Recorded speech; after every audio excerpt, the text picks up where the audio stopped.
मुर्दाबाद मुर्दाबाद मुर्दाबाद, केंद्र सरकार मुर्दाबाद मुर्दाबाद मुर्दाबाद, कांग्रेस सरकार मुर्दाबाद मुर्दाबाद मुर्दाबाद, कांग्रेस सरकार मुर्दाबाद मुर्दाबाद मुर्दाबाद, बीजेपी सरकार मुर्दाबाद मुर्दाबाद मुर्दाबाद, कांग्रेस सरकार मुर्दाबाद मुर्दाबाद मुर्दाबाद, बजरंग को बैन करो बैन करो बैन करो। आवाज़ उठाएंगे, जो आपसे करवा जाए करवा लेना। हम अपनी आवाज़ हमेशा ऐसे ही उठाते रहेंगे, ऐसे कब तक डर के जीते रहेंगे। अपनी आवाज़ आगे उठाते रहो भाई, और जो देखें जो हमें सुने उनसे भी यही कहना भाई आवाज़ उठाओ। कब तक दूध चुप बैठे रहोगे, सबको आवाज़ उठानी पड़ेगी। और जो इनके प्यादे हैं टट्टू हैं जो इनसे बचने की ज़रूरत है। यही हमें मरवाते हैं, यही सब करवाते हैं, यही पंचायतों में बेच देते हैं, पैसों में बेच देते हैं। तो इनसे बचने की ज़रूरत है भाई। मेजॉरिटी हम पर अत्याचार करती है, हमें मार दिया जाता है, जिंदा जला दिया जाता है। उसी के बदले हमारे नेता क्या करते हैं, कभी बीजेपी ज्वाइन कर लेते हैं, कभी कांग्रेस ज्वाइन कर लेते हैं। एज ए स्टूडेंट आप मेवात के जो नेता हैं उनमें बदलाव चाहते हैं? भाई बदलाव नहीं, पहले तो मैं इस केस के लिए इंसाफ चाहता हूँ। इसके लिए हम इकट्ठा हुए, हमने प्रोटेस्ट भी किया था, आप लोगों ने देखा होगा। हम हर तरह से साथ हैं उन दोनों भाइयों के जिनका नुकसान हुआ। उनके 5-5, 6-6 बच्चे थे। मैं कल उनकी वीडियो देख रहा था, आपका दिल पसीज जाएगा। आप यकीन मानो, उनकी बीवी कैसे रोजी, छोटे छोटे बच्चे हैं यार, उनके भविष्य का क्या होगा। ठीक है, उन्हें सरकारी नौकरी भी दी जाए, उनके कातिलों को फांसी दी जाए।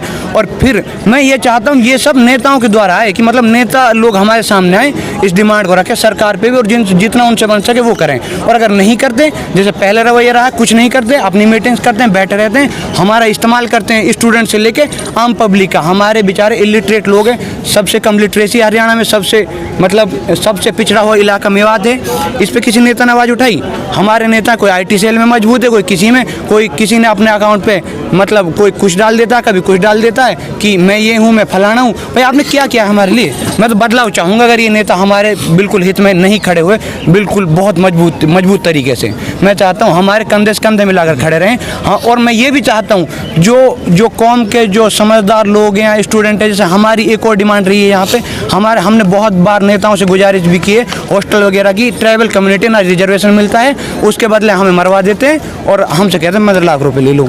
तो ये तो नहीं चलेगा भाई, बदलाव होगा। अगर आपने कुछ नहीं किया तो मैं ये जाहिदा से भी कहना चाहता हूँ, मैं आफ्ताब से भी कहना चाहता हूँ, मैं इलियास से भी कहना चाहता हूँ, मैं मोहम्मद खान से भी कहना चाहता हूँ, मैं आजाद से, मैं सबसे कहना चाहता हूँ। मैं एक इंडिविजुअल किसी भी नहीं, जो मुस्लिम कौम के मेवात के कौम के नेता हैं, जो खासतौर से हमारी कम्युनिटी के नेता हैं, उन्हें हमारे लिए काम करना पड़ेगा भाई। बेवकूफ़ बनाना बंद करो, वरना चाहे हमें आप गालियाँ दो, फ़ोन करके धमकियाँ दो, हम उन्हें भी एक्सपोज कर देंगे, हम बता भी देंगे कौन कैसे करता है, और हम खड़े रहेंगे भाई। हम अब डरेंगे नहीं यार। भाइयों को जला दिया, जिंदा जला, इससे ज़्यादा हीनस क्राइम हो नहीं सकता।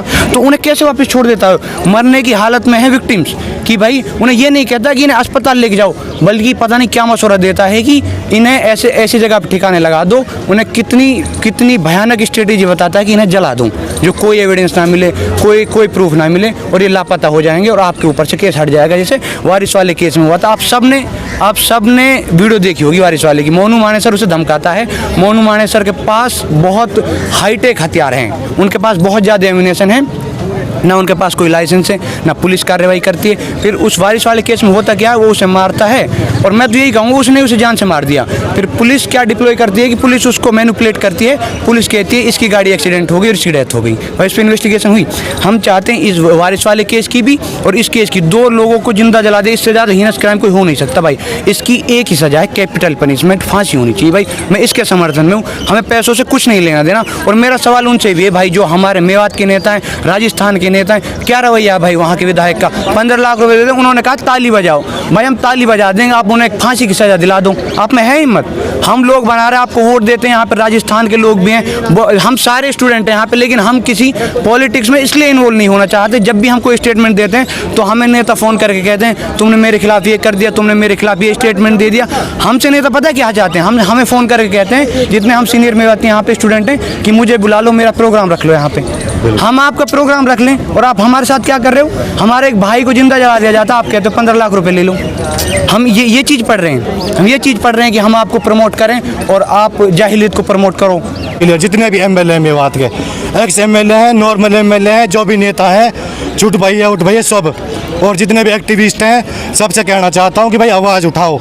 हम इसलिए वोट दे रहे हैं आपको कि आवाज़ उठाओ। आप विधानसभा में आवाज़ उठाओ, सड़क पे आओ, सड़क को ब्लॉक करो, हर तरह से आवाज़ उठाओ। हमें पैसे नहीं चाहिए आपके। हमें आवाज़ उठा रही है हमारी आपको। अच्छा, तो आप क्या सोचते हैं इस बारे में? भाई मैं सोचता हूँ इस पे पहले तो इंसाफ दिया जाए उनको जो हत्यारे हैं। आप में क्या क्या मांगे हैं आपके? भाई हमारी तो यही कि ज़्यादा से ज़्यादा हो तो कैपिटल पनिशमेंट दी जाए, अगर वो भी नहीं तो उम्र कैद की सज़ा दी जाए। और दूसरा इस पे सीबीआई इंक्वायरी होनी चाहिए। भाई जब वो बजरंग दल वाले उन्हें नेताओं की तरफ से जो 20 लाख रुपए दिए गए हैं उनके बारे में क्या सोचते हैं आप? इतने कम भाई रकम? मैं तो ये सोचता हूँ कि नेता हमारे उन्हें चाहिए कि वो सरकार को प्रेशराइज करें, इस पे सीबीआई इंक्वायरी हो। मैं तो चाहता हूँ जो हमारे हरियाणा मेवात के नेता हैं वो इस पे फिरोजपुर वाले थाने के रवैये पे भी कार्रवाई करें। फिरोजपुर थाने से बजरंग दल वालों को ले जाने दिया जाता है जब वो उन्हें बिल्कुल ऐसी हालत, कैजुअलिटी की हालत में लाते हैं, वो मरने वाले होते हैं, और फिरोजपुर का ऐसे कह देता है इन्हें वापस ले जाओ, ठिकाने लगा दो। तो ये हमारे एमएलए की ड्यूटी नहीं बनती कि उसका मतलब उसके इंस्पेक्शन करे कि क्या हुआ था थाने में। और एक मेव जाति के एक इंसान को क्या उसकी जान की कीमत इतनी कम, एक 15 लाख में रफा दफा कर दिया, कोई सीबीआई इंक्वायरी नहीं, ना इंस्पेक्टर को सस्पेंड किया गया। क्या एसएचओ पे कोई एक्शन हुआ फिरोजपुर वाले पे?